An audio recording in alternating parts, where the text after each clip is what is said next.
What's happening, you bad motherfuckers? It's Monday the 12th. The joint is brought to you by Stamps.com. I love Stamps.com.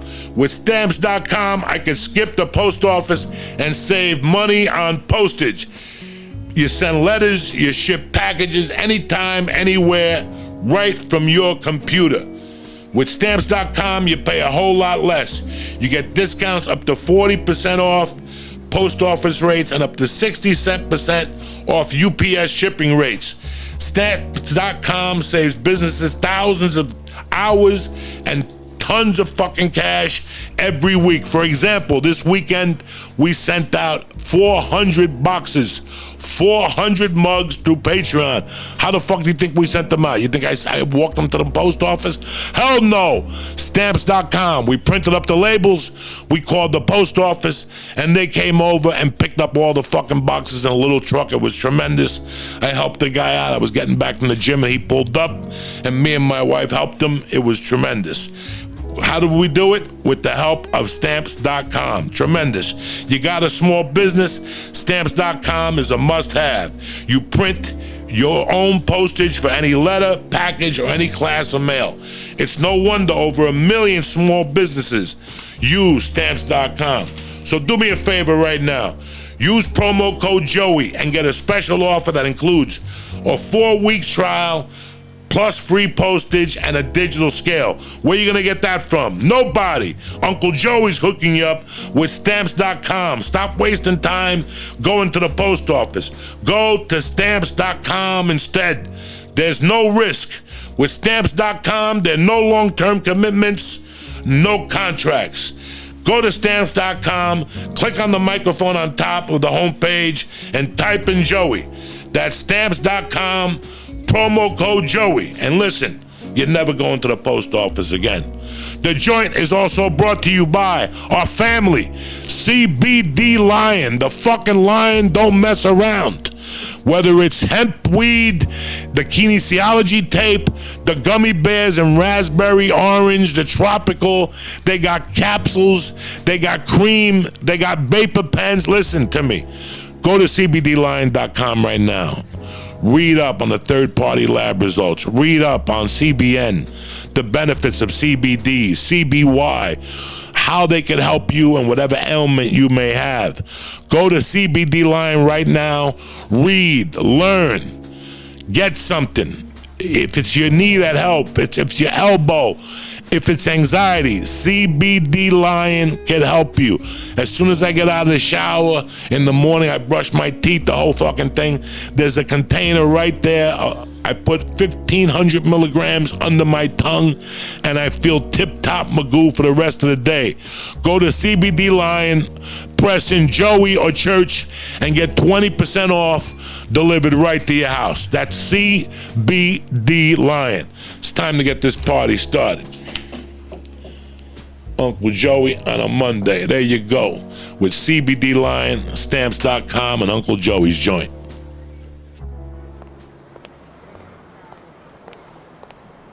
Hey, how you doing? Come on in. Yeah, Joey's in the back. Check 1, 2. Welcome to Uncle Joey's joint.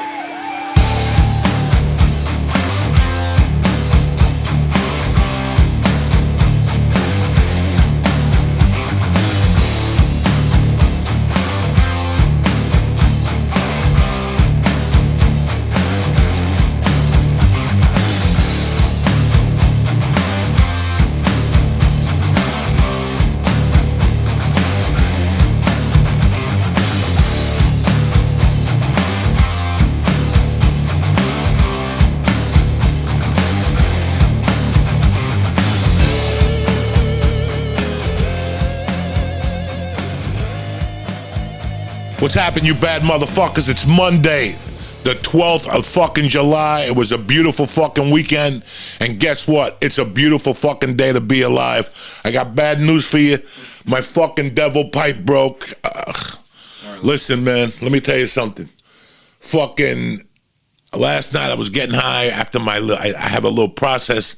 I do my little fucking cup of tea, regular, 325, ABX, sleepy times, you know, Uncle Joey, keeping the numbers low, getting high on it. And then when I finish my little cup of tea, before I practice my guitar, I go out in the yard and I get my little fucking devil. And last night I was smoking my little fucking devil. This is a great pipe, by the way. It hits tremendously. It's perfect, no carburetor. Look at this motherfucker. He means business. He's angry, he's smiling, he knows what's on his mind. Look familiar? So I don't know what the fuck to do. I went to clean the pipe out last night and the thing just fucking fell the fuck off. You might be able to glue it. Well, that's the problem. I don't want to glue it and then smoke fucking glue, and then I'm cousins with Sticky Charlie. I go for a blood test, and they're like, you got glue in your fucking system, and then now it's another fucking problem, and then next thing you know, they're talking on me. I'm online. Joey smoking glue. I don't need this shit. So I got to figure the fuck out how to fucking put this in there. I don't know. I have no fucking idea. But I was just starting to have a great fucking time with this reefer. It's been great. I took this break. I didn't know where I was going. And I tell you what, I thought about when I went to prison. I was telling Mike, when I got locked up in 88, I thought it was going to be a lot worse. Like, that was what I was dreading. I wasn't dreading getting raped. I wasn't dreading getting beat up. I wasn't worried about the fucking food. I was worried about what the fuck am I going to do in prison when it comes time to go to sleep at night and get high? And how bored am I going to be without the reefer? But I'll tell you what, after a couple fucking days, you got to pay attention in jail. So I just forgot about fucking what I was worried about, and I moved right fucking through it. And I never really thought about it. As soon as I got out of fucking prison, I mean, that afternoon I got high. And I tried to be cute and fucking... You try to drink water and drink the Certo and the vinegar, and nothing fucking pans out. But for some reason, I was keeping I had to decide, like, what the fuck do I want to do? Do I want to snort coke or do I want to smoke reefer? Which one? You got to pick one. You can't, you got to pick a fucking flag. I mean, that's how crazy I was. You got to pick a flag in between reefer and fucking coke. I picked the fucking coke, because it was only in your system for 72 fucking hours. If you get high on a fucking Friday night, you're cutting it close on Monday. You're cutting it close, but you just got to pray that your color don't come up. If you call and it will be like color purple and I was purple, oh, fuck. You got to start drinking the water and all the shit. So I just went with the coke, and I was like, I had already done without the reefer for all this time. I don't really need it. I need the coke a little more. That's a fucked up concept to think about, but it's true. So I'm sitting there and I'm like, what the fuck? How am I going to get because when I got here, I found myself smoking these fucking poles of this weed. And I'm like, I'm going through weed like it's candy. I'm just going through it. Like I showed up with 8 ounces and I went through them in like fucking 2 months. It was like crazy. I'm like, what how am I going to slow? And this shit is like fucking 35%, 34%. How am I going to slow these fucking rails down? And I'll tell you what, I thought about when I was in the halfway house, I was a real fucking pain in the ass. I really was. I kept giving them hot UAs, and, you do the first hot, they'll forgive. The second hot, they have a court hearing. The third hot, they have another court hearing, and they'll probably end up sending you the fuck back. I got my first hot for cocaine. They took some benefit. They take away your fucking, the weekend furloughs, whatever the fuck I had, they take them away. I couldn't drive. You lose your privileges. That's what you lost, your privileges. So I kept getting into trouble. Like, not in trouble like for being a bad guy, but I kept testing positive for drugs. I couldn't stop fucking doing drugs. I loved them. So I'm not gonna lie to you, I fucking loved that cocaine. So I had to figure out a fucking, I was in there, I gave them 2 fucking hots, and then I did some time, and they let me go out for fucking like 3 months, and I gave them another fucking hot UA, and they put me back into the halfway house. And they said it's for a minimum of 6 months. And I thought about it. My wife at the time was fucking pregnant. I'm like, it's September. I'm back in this fucking halfway house. They're going to hold me here till February. What the fuck am I going to do? So I had two options. I could either sink or fucking swim. I said, you know what? If I do this, I'm going to do it right. I'm going to make them proud. I'm going to be proud. And I'm going to get this out of my fucking system once and for all. So believe it or not, I stopped snorting coke. I stopped selling coke. I said, I'm going to do these last 6 months fucking by the book. Like the same way I did the Soprano film that was by the book. I looked at this last run at the halfway house, and I go, if I go back in there and I give them another hot or another 2 hots or whatever the fuck I give them, this ain't going to end. This is once you get in that fucking system, for people who've been in the system, you know it doesn't end. And if you keep fucking with them, they're going to keep fucking with you.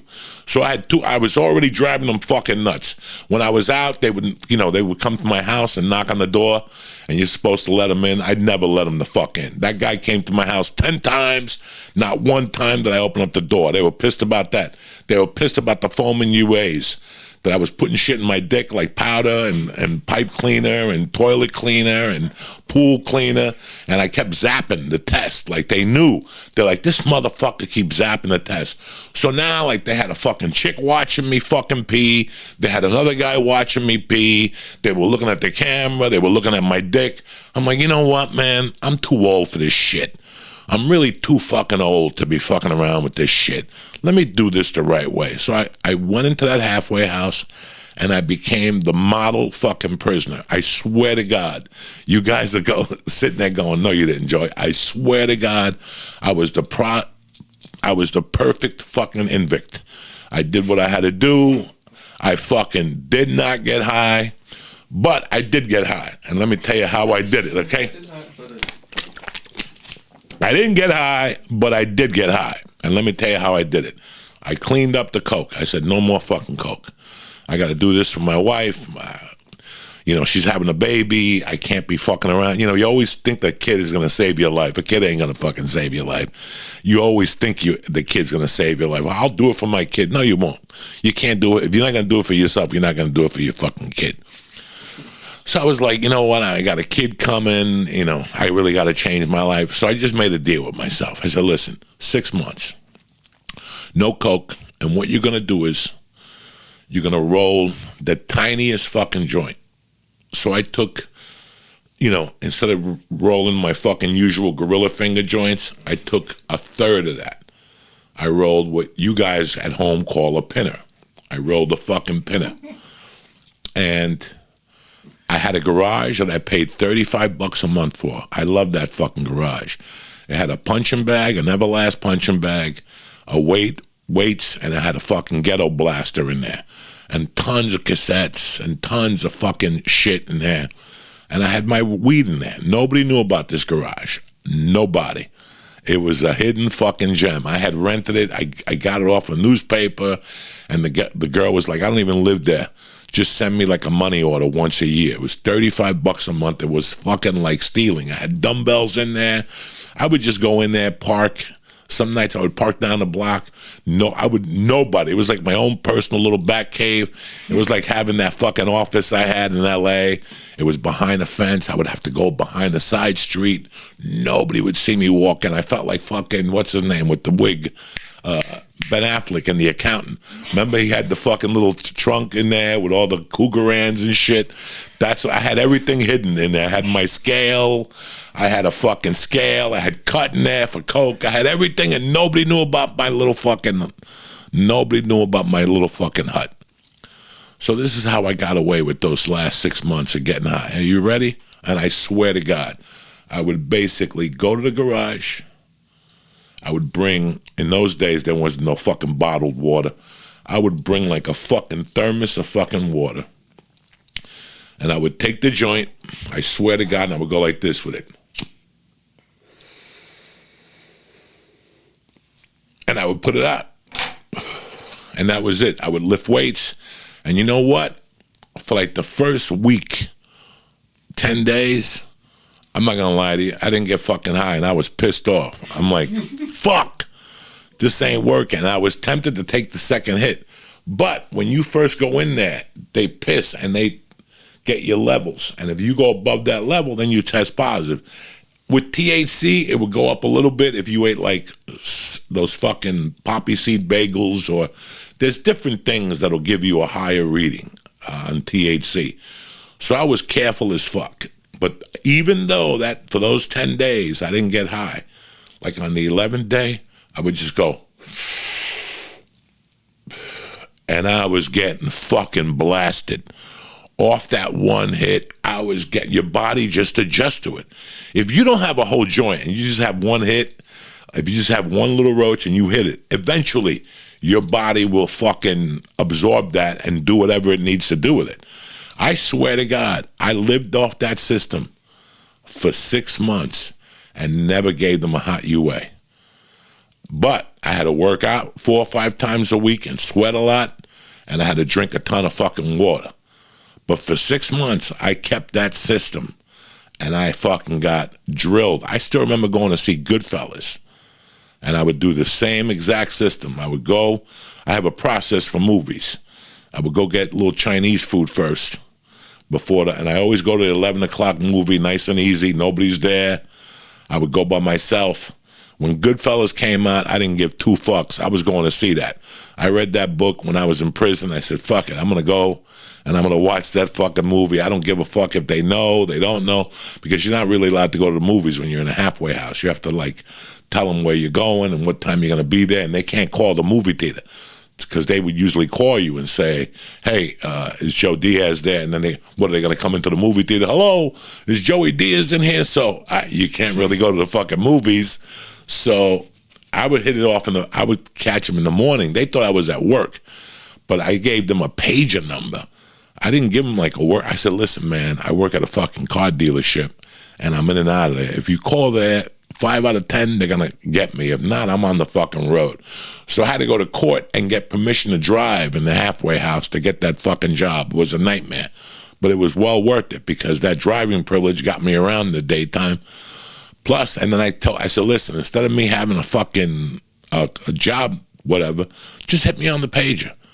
Just call me on the fucking page. And they were like, a pager? We don't know about that. I go, yeah, it's a lot easier for everybody. I can call you right back. I just got to pull over to a payphone and call you, tell you where I am. And if you want to bring because they would send people. They would send counselors out. Like if you're at a job, they would send a counselor out. Your counselor would probably come to your job twice a month unannounced. So, fuck you. I didn't want my counselor to come. I told him, if you come, I won't be there. So what I would do is, I had a friend, Uncle Mike Kessler, the crazy dude I put on the fucking podcast about 8 years ago. I told them that I worked at the Acura store. And if fucking Mike saw one of my counselors come in, he would call me on the page and say, where are you? Stop what you're doing. Come on back. The lady is here. At the time, I had 2 counselors.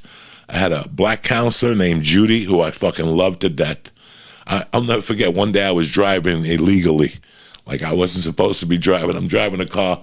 I'm blasting like Def Leppard, fucking Pour Some Sugar on Me. I never forget that. That was my jam then.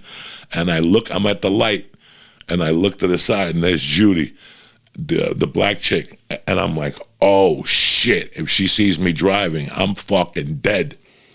I just sat there at the light, and I looked the other fucking way. And the light switched, and she took off, and I fucking got behind her, and I made a fucking right in the next corner, and that was the end of that. My other counselor, Adam, I had him by the short and fucking Harry's, this cocksucker. You ready for this? He used to live, he didn't know that I knew, but I knew that he lived down the block from me. I was looking at his folder one day. I was in his office, and he was on the phone with somebody when I came in, and he was telling him, meet me at this place tonight. I live right down the block. And I was about to tell him, hey, I live around the block from that place too. But when he got off the phone, I didn't say shit. I was just like, oh, I just came to see you. And he, when you're in the halfway house, you have a weekly review. And I would have to go see him. Like when I had Judy in the beginning, but I had Adam when I made a comeback to the second time, the halfway house. They gave me Adam because he was a little tougher. He was a Jewish guy. He was a little tougher. He was a New York City dude, and he knew what he was doing. So Adam took me over, and he's like, you ain't gonna pull what you were doing with Judy and all those people before. I'm gonna be on top of you. I got the notes from community corrections. You wouldn't open the door. That shit's gonna change. I'm gonna come to your house personally. Whatever. Are you ready for this one? This motherfucker was fucking the administrator from the halfway house. Some hot chick that came in my room one day. I was weighing coke in the fucking room, right? I got like an ounce of coke. I'm weighing it on the scale, and she comes in. So you guys know what a bindle is? A bindle is a little fucking thing where you put coke in. But I used to make big bindles. So you make a big bindle like this. Right? This is considered a big bindle, right? And you fucking take this, go like this, and then fold this, and there's a big bindle. Right, so I had the coke in a bindle, and I took she came in, but she came into the fucking condo we were at. I was in the bedroom weighing the coke. There was 2 bunk beds. It was a 7-man room, so there was 4 fucking beds in one room and then 3 beds in the other. You started in the bunk beds, then you graduated to the small rooms, then they put you in a 3-man room. So I'm scooping the coke. She comes in, and she's like, where is everybody? I'm scooping the coke onto the bindle, and all of a sudden it goes like this, and it just bounces up into the fucking air. There's coke all over the fucking carpet. I'm fucking scrambling. She comes into the room. I finally put the scale away. I'm sitting there. She comes into the room, and she's like, what's all this white powder on the floor? I go, I don't know. It's fucking the ceiling. Something's like, thank God the ceiling had those white little bubblies. It was like sprayed up there, like the popcorn ceiling. That's how I got away with it. She came in, she's like, what is it? I go, I don't know. What? And I'm like, please don't bend over and taste that shit, please. She walked out, and I got on my hands and knees. I picked up every fucking rock in that fucking room.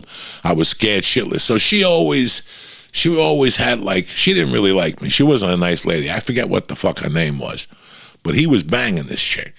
You know, you could see, like, how they would talk at work and stuff, but it gets better. One morning, I wake up, because I used to have to come to my house and walk my dog. Even though I was in the halfway house, I still had to come home and walk the dog. In the mornings, and before work, one morning I go over there, and I get the dog, and I'm walking, and I'm not thinking about nothing. I'm not thinking about seeing nobody. I'm just thinking about my day. I'm walking down the fucking block, and who do I see? Adam and the chick walking out of Adam's apartment at 8 in the morning. I mean, 4 in the afternoon, you could tell me you're working. 8 in the morning, you're doing one thing. You're either fucking or snorting coke, or you're doing both. Or you just get, you just don't go to somebody's house at 8 in the morning. When they both saw me, they shit their fucking pants. They just froze. They were like, I had my dog, and I'm like, how you doing? Good to see you. Yeah. And then I didn't say nothing. I just walked away. They went into their car. And that afternoon, when I got to the halfway house, there was a note in my folder, come see Adam ASAP. I knew what that was about. I walked in there like, how you doing, cocksucker? What's going on? What do you want to see me about? And he's like, sit down. He's like, listen, what you saw this morning can't fucking leave, this place. We'll get in trouble, her and I. So I'd appreciate it if you fucking, wouldn't say nothing. I'm like, what does this job mean to you? I don't know.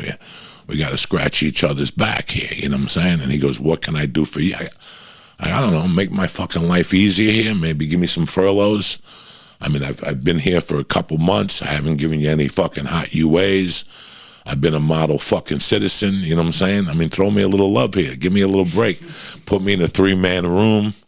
So we did that. He goes, if you don't say nothing about me and the broad, I'll put you in a 3-man room. I'll give you some furloughs, and I'll let, keep doing what you're doing, though, on your end, and I'll let the fucking last 3 months of this be a paradise for you.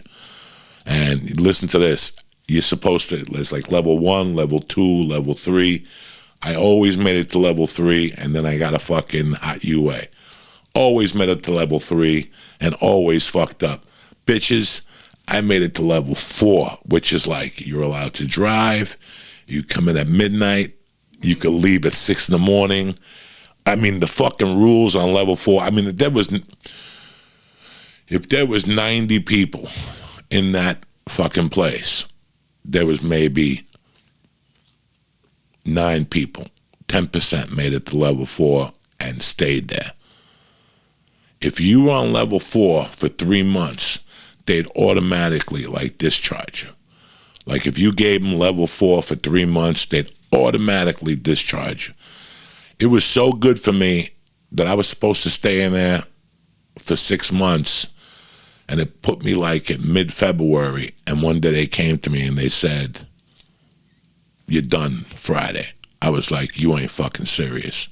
I'm like, "But no." I started fucking with them, "But no, I want to stay. I want to do my time." And they're like, "Nah, you got to go."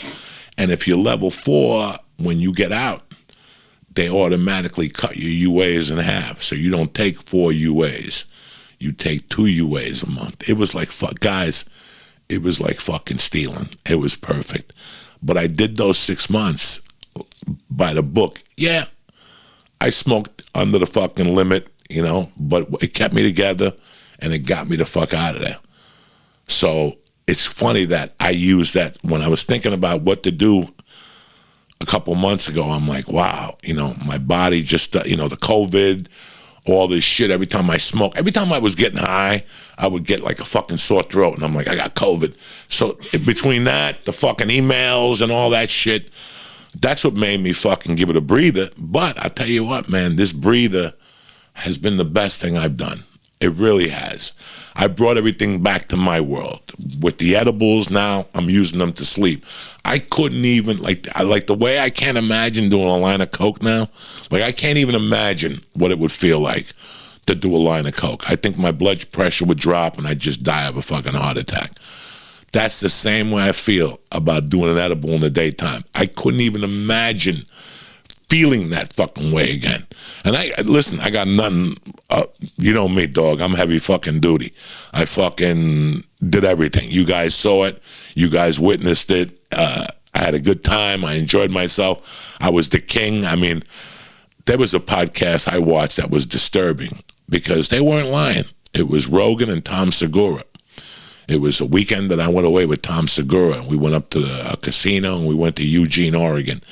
It had to be 10 years ago. And he went on Rogan that following Monday and told him I went on a plane with Diaz and he was eating edibles. And in that episode, if you watch it, Joe Rogan says, you know, if most people would say that Joey Diaz has a fucking problem with that THC. Like most people would say, that boy's got a fucking problem. If you watch the fucking podcast, I laughed because I knew it wasn't a problem. I had been doing it all my fucking life. That's why my tolerance is so high. I was smoking all my fucking life. When all those people, because all of a sudden in California, when it got legal, everybody became fucking Tommy Chong.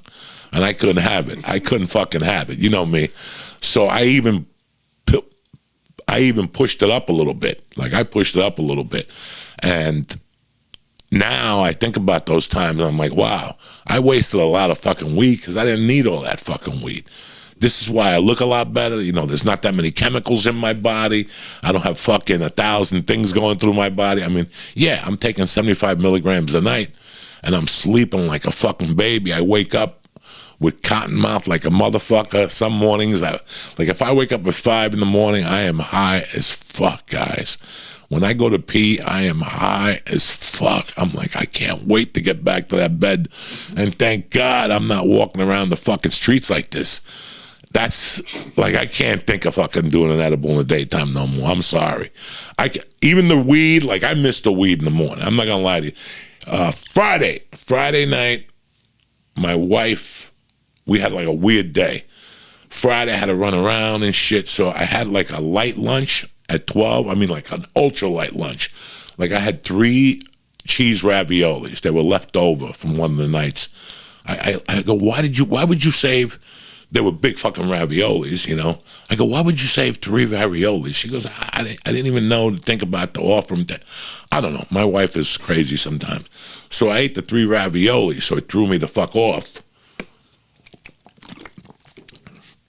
So I was fucking starving at fucking 3 o'clock.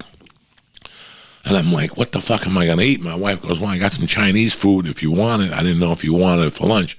I ate the Chinese food, and I got to be honest with you, I didn't lose this weight for a reason. I was fucking stuffed. Then my friend called, and he's like, hey, we're going out to dinner with the kids. we're going to go get some cheesesteaks if you want to come. I'm like, fuck yeah, let's go with it. But all of a sudden, I'm like, fuck, I'm still stuffed from 3:30. I go, I'm in a pinch here. Should I, and he's a cop and other parents are going to be there. I go, fuck it. I'll fucking smoke a little bit and I'll jump in the shower to get that smell off and see if it kicks open my appetite. God damn it. But I didn't break the pipe then. I broke the pipe 2 nights later. But I smoked I took one fucking hit. I went upstairs, I took a shower. By the time I got in the car, my fucking stomach was growling. I'm like, God damn, this fucking reefer worked. I went, I met them, I ate. Nobody knew I was high. I put Visine in my eyes. Then I came home that night and I smoked. And I think 2 nights later, my fucking devil fucking broke. Unfucking believable. I don't know what I'm going to do. I'm going to have to crazy glue them. But I have to crazy glue it and make sure it doesn't hit that little fucking hole. Because I don't know what it's going to feel like to snort glue. But, snorting glue is one thing. Smoking it must be a complete different fucking situation. I don't know. But anyway, I wanted to talk to you guys about last week. I'm happy that you guys enjoyed the 2 podcasts with Lee last week. I'm happy that you guys got to see it. And I'm happy that you guys got to see us together and see the changes we made. I don't know how those podcasts came across into your world or what you read into them, but I hope they clarified a lot of things for you. It wasn't easy doing those podcasts.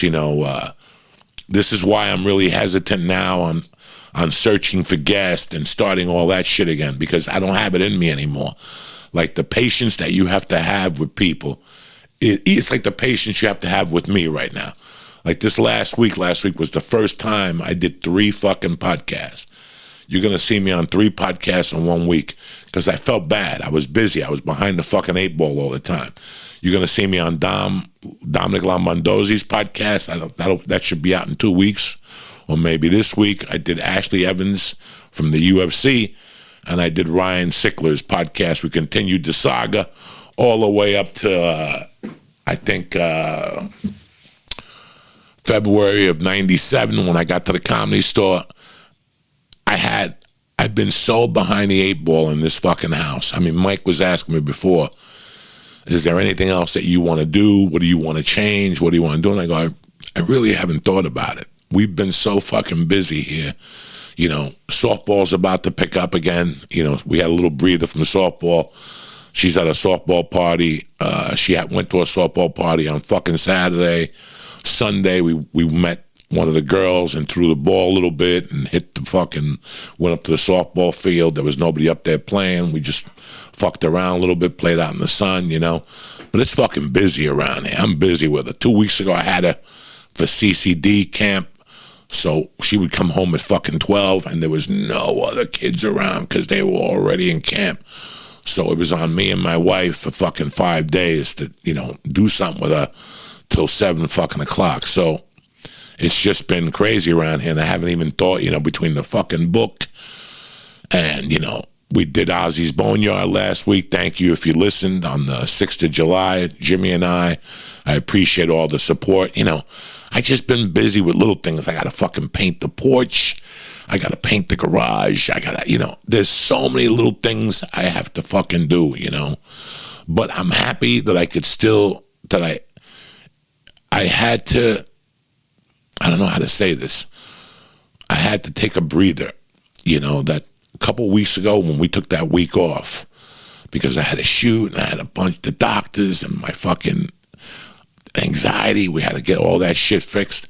I think it was one of the best things I did, taking that week off, even though you guys know it's against what I believe. Fucking, we work every fucking day here. It was good for me, and it was good for you guys. It gave you a breather. It gave you a shot to look at what I was doing. And putting Lee on the podcast, I mean, for me, it was a growth thing. I wasn't ready for it yet. Me and Lee had done 8 fucking years, 9 years. I don't think a lot of you guys understood that we were giving each other air. I think we were both lost without each other in September and October. Mike came in. We started the joint. And I started gaining ground, but I really wasn't gaining ground. I was getting worse. The fucking surgery helped me out a little bit, but then I regressed a little bit with my fucking anxiety. And, I stopped doing stand-up. I I pulled the fucking muscle in my leg. The muscle still fucking hurts. The knee is tip-top fucking magoo. I'm doing great there. But I think it was time for you guys to know what happened with us in L.A. It wasn't just a fucking podcast.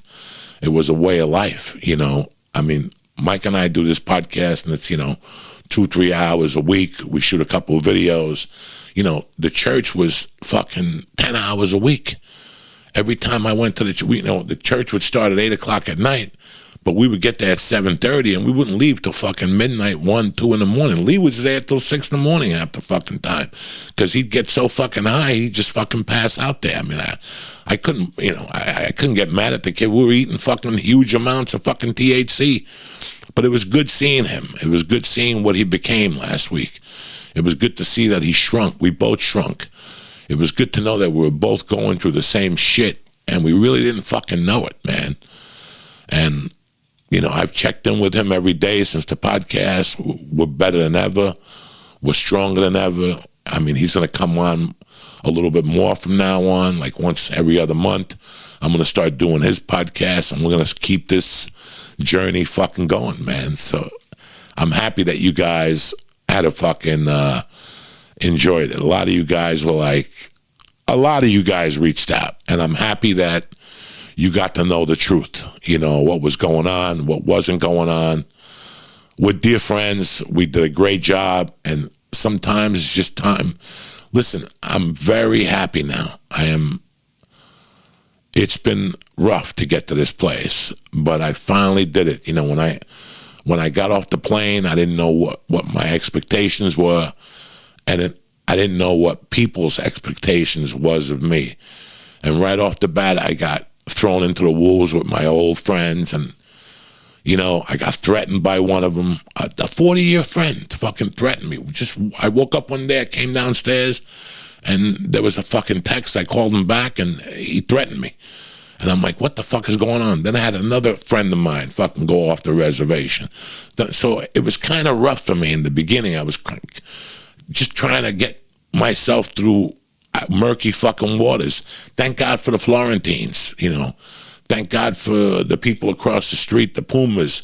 Thank God for Christina and Steve. Thank God for all these people that came into our lives and took away a little bit of this fucking boredom. We made a lot of friends since we've been here. When I got here, I had some friends that had expectations of me, and I had to let them off the fucking hook and tell them that's not who I am anymore.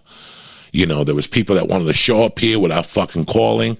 I have a daughter now. That's not who I am anymore. So all that stuff cleared up. I got all that stuff adjusted. Some people's feelings got hurt. Some people's got butt hurt. But I can't help you. I have my own family, and I have my own problems. I'm 58 fucking years old. We're not 20 years. We're not 20 here. Nobody's fucking going to Studio 54. I got responsibilities. So I think a lot of people got upset with me or had different expectations, and you know what? They're gone now. The other night, Thursday night, I had plans. I didn't have plans for Thursday night. I was busy Thursday. I went to the gym, and then me and my wife had to go look at something in Mercy, and we were going to go to eat. She had kickboxing Thursday night, and Thursday night's a late night. It's like fucking... Thursday night is like a 6:30 night, 6:45. Then we usually just get dinner out. We just meet at a chicken place or something, or a burger place, and we just get dinner out. But Thursday afternoon, I got a call from a friend of mine, the guy Dave Batone. He owns DB Orthopedics. That's where I did my PT therapy. I've known David since we were 17. He was 17. I've known David 16. He called out of the blue, and he goes, what are you doing tonight for dinner? Do you want to go to the Osteria? And I'm like, the Osteria has a bocce ball court in the back. My friends go there, and they're like, do you want to go? There's supposed to be great Italian food. I'm like, I'm not doing anything. Let me just check with my wife, see what she's doing. And I just wanted to get clearance just to make sure she could, it's my job to take Mercy to kickboxing. So I asked my wife, I go, listen, one of my friends called and said if I wanted to go to dinner, I don't know what he's going through, whatever. What do you think? And she goes, I think you need a night out with your friend. Go ahead. go, Jimmy was working in the city. He was at Caroline's. I go, you know what? There's nobody around. I was going to call Jimmy, but he was at Caroline's. I go, let me just go to eat with my friend Dave, you know. We ran some errands. I come back fucking home, and my wife leaves to take Mercy. And I put a pair of jeans on, a nice shirt on, and all of a sudden, one of my other buddies, the gear, texts me, and he goes, hey, are you showing up? And I'm like, are you going too? And he goes, yeah, I'm down here right now. I'm about 8 minutes away from the restaurant. I go, I'll see you there. And fucking on the way to the restaurant, it was like 15-minute, 20-minute drive. I fucking pulled in. When I'm in there, I got another call, and it's Mercy's godfather. And he goes, are you here yet? And I go, what the fuck is this? You're coming to eat too? You're coming all the way down here? Because he lives all the way fucking up by Alpine up there in New Jersey. I'm like, you coming down here too? Yeah. He goes, I got the day off. I wanted to go for a ride, you know, stretch out and see some friends, so I'll meet you at the restaurant. I was like in fucking shock. It was fucking tremendous. I walked in, 3 of them were there. I didn't drink, of course. I had a fucking boring water. You know me. Even the bartender looked at me like, what? Water? I go, I can't fucking drink. Last time I drank alcohol, I got a fucking reaction. I just drink water. I go, put a lime in there so these people don't know I'm a fucking loser. They think it's a vodka with some ice in it. We sat down, guys. We had a fucking great dinner. It was something that I really fucking needed. These 3 guys, we have a 40-year history. I mean, these 3 guys I went to dinner with were at a dinner I was at in 1993 when I came back here to do stand-up for 9 months. My friends said, you want to go out to dinner? And these guys met up with us. It was about 8 of us. We went to a restaurant in Moonachie called Segovia. Fucking tremendous. It's Portuguese food with the lobster tails and the fucking big steak. We went up there, and it was about 8 of us. We caused fucking havoc. But I remember these 3 guys being at the table, and they were grilling me about stand-up comedy. Like, you really going to be a fucking comic? You've been doing it for 2 years. Get the fuck out of here. Like, you know, these are your friends. These, like, they weren't negative. They were like, come on, you really going to do this shit? And I'm like, yeah. So it was really funny to go to dinner with them the other night, and they were asking me about stand-up. And I'm like, you know what? It's just, I'm just taking a breather, you know? And they're like, how do you fucking take a breather from stand-up? And I go, of course. I go, remember, you guys were with me in 1993. That's 28 fucking years ago. January of 1993, we all went out to dinner. 2 of the guys died from that night. Rest in peace. It was them 4. My brother, that his wife died, was at that dinner up there. Another brother of ours, Stinky, was at that fucking dinner. He's, he's married now. He's got his kids and shit. There was like 8 of us, but those 3 guys were there. And it was really, they started asking me about my career and stand-up, and like they don't know anything. I mean, honestly, they're so fucking busy in their lives. They don't know much about, they've heard of The Sopranos, but they knew, like one of the guys said, I saw the trailer and it looks great. We're really fucking proud of you. And I'll tell you what, man, between Lee's podcast and that dinner, it's the name of this podcast today. You know what the name of this podcast is today? Just What I Needed. Remember a couple weeks ago we did the Cars Candio, but about 6 months ago I did the Cars first album on Album of the Week on Patreon. Just What I Needed. Isn't that the song by the Cars? You're just what I needed. Listen, having Lee on the podcast and doing that dinner with those 3 guys, and we were home by 9 o'clock. We met at 6. We fucking ate. We had salads, 4 entrees, which we all split with each other.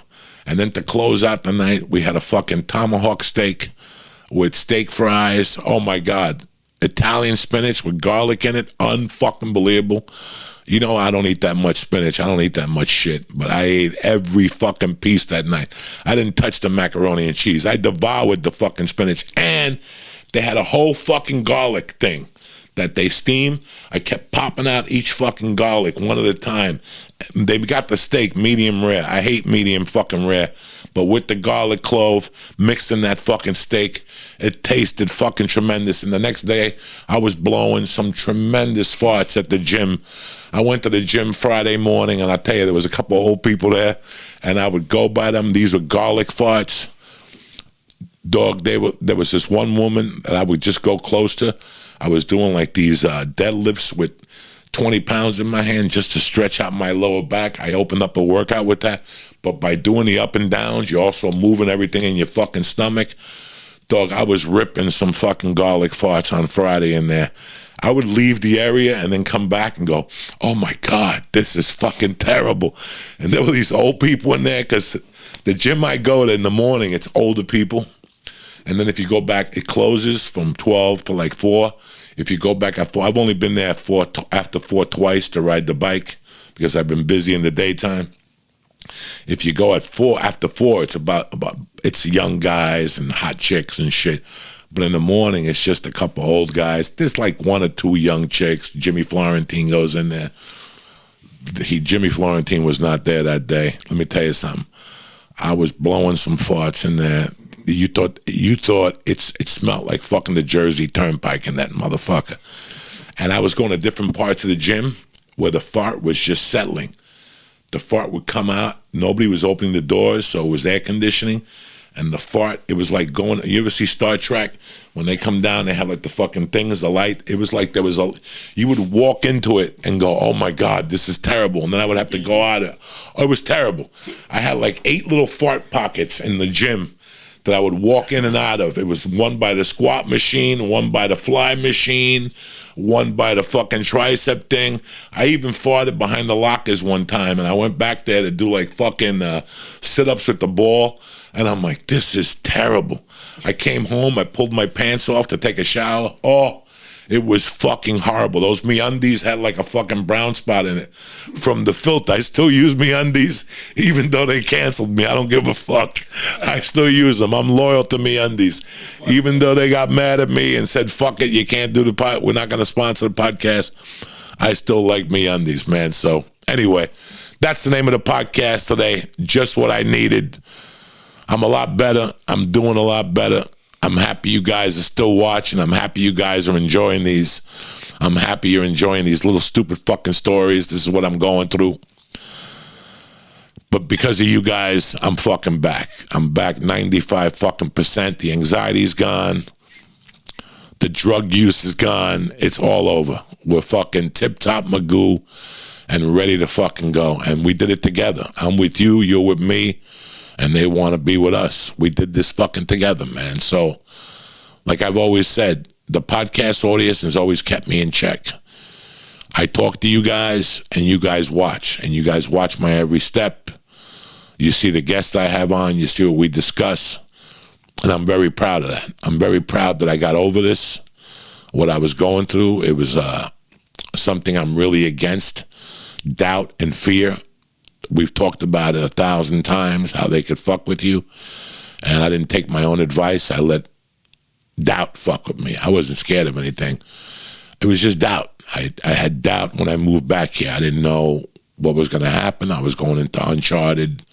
I was in LA for 23 years. I had come out of my comfort zone. And I had built if you know anything about me, I build a comfort zone everywhere I go. I try to, make my life as easy as can be, I was telling my wife the other day, I tell all my friends I love you. And some friends of mine look at me like, what the fuck? What are you, gay? What the fuck? For years, I think I've been doing this for like 20 years. And I started calling my friends who are tight with me my brothers. And I use a lot of love. If you guys see me on the internet, I always tell people, love you, love you, love you. And that's because friends don't, when I say I love you, that means I'm not going to fucking inflict no pain into your life.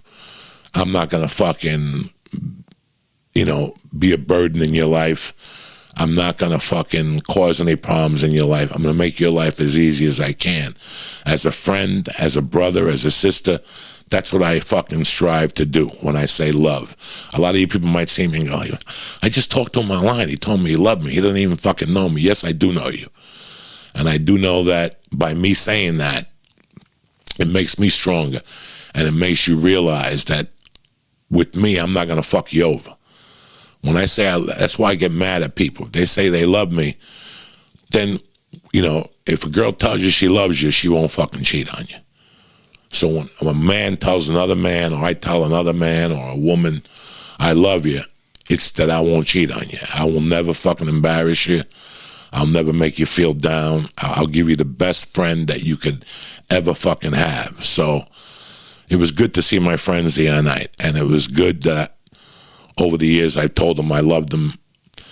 And they got to see it the other night, the man that I became. I was telling Mike that the big problem I'm having with this book is that I got to write the whole thing, with Erica. And it's a lot to tell. I'm trying to read this book, The Lives of Jimmy Page. It's a great fucking book, but I'm never going to finish it.